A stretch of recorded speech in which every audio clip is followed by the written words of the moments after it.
Om Swastiastu.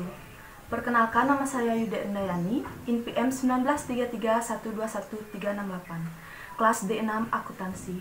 Di sini saya akan mempresentasikan analisis jurnal hukum bisnis yang berjudul tentang apakah hukum Delaware benar-benar membunuh hukum perusahaan, perlindungan pemegang saham pada sebuah PT Post Corwin Dunia.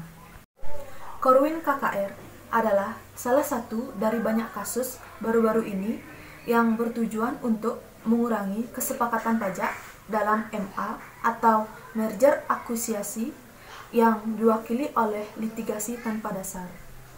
Itu sudah dianggap sebagai salah satu paling banyak keputusan perusahaan penting pada tahun 2000-an.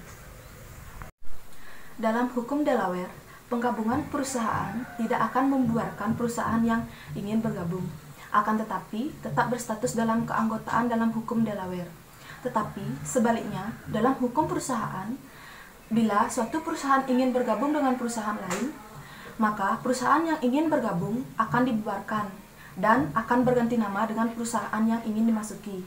Seperti contoh, bila PT A ingin bergabung dengan PT B, maka PT A sudah tidak memiliki status, sehingga PT A akan berganti nama menjadi PT B jika kedua PT tersebut sudah digabungkan.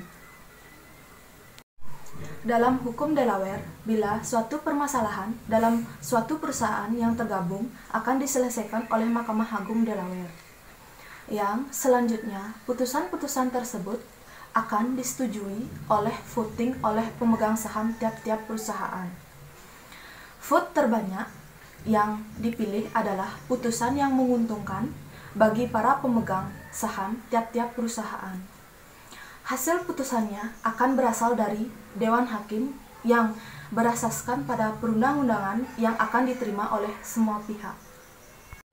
Apakah hukum Delaware membunuh hukum perusahaan?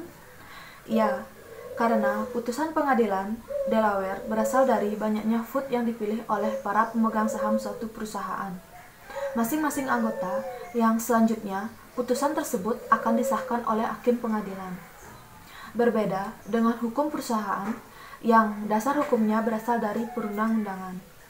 Hukum Delaware berasal dari vote yang dipilih oleh pemegang saham suatu perusahaan yang tentu saja bertujuan untuk keuntungan pemegang saham suatu perusahaan, sehingga yang menguntungkan akan dipertahankan, yang merugikan akan ditinggalkan. Sekian presentasi dari saya. Jika ada salah kata, mohon dimaafkan. Om Santi.